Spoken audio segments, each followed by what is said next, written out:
যুক্তরাষ্ট্রের মধ্যস্থতায় যুদ্ধবিরতির মেয়াদ বাড়ানো হলেও থামছে না সংঘাত। যুদ্ধবিরতির আলোচনা ছাপিয়ে লেবাননের আকাশে এখন শুধুই বারুদ আর কান্নার রোল।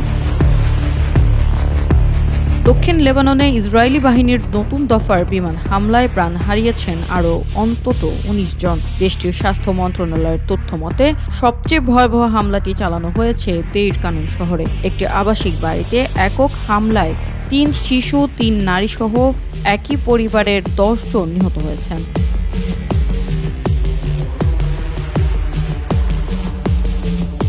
হামলার ব্যাপ্তি ছাড়িয়েছে নাবাহিদ এবং টায়ার জেলাতেও। সেখানে ইসরায়েলি যুদ্ধবাহিনীর গোলারুদে নিহত হয়েছেন আরও ৯টি প্রাণ, আহত হয়েছেন ২৯ জন। গত মার্চ থেকে শুরু হওয়া এই আগ্রাসনে দেশটিতে নিহতের সংখ্যা এখন ৩,০০০ ছাড়িয়েছে।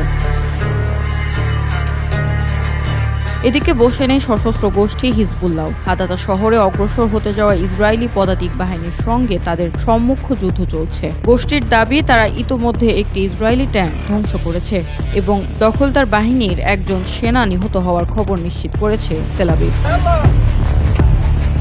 তবে ইসরায়েলের দাবি, তারা হিজবুল্লাহর সামরিক স্থাপনা লক্ষ্য করে হামলা চালাচ্ছে। বাস্তবে প্রতিনিয়ত প্রাণ হারাচ্ছেন সাধারণ মানুষ। সীমান্ত থেকে ১০ কিলোমিটার ভেতরে এখনও অবস্থান করছে ইসরায়েলি স্থলবাহিনী।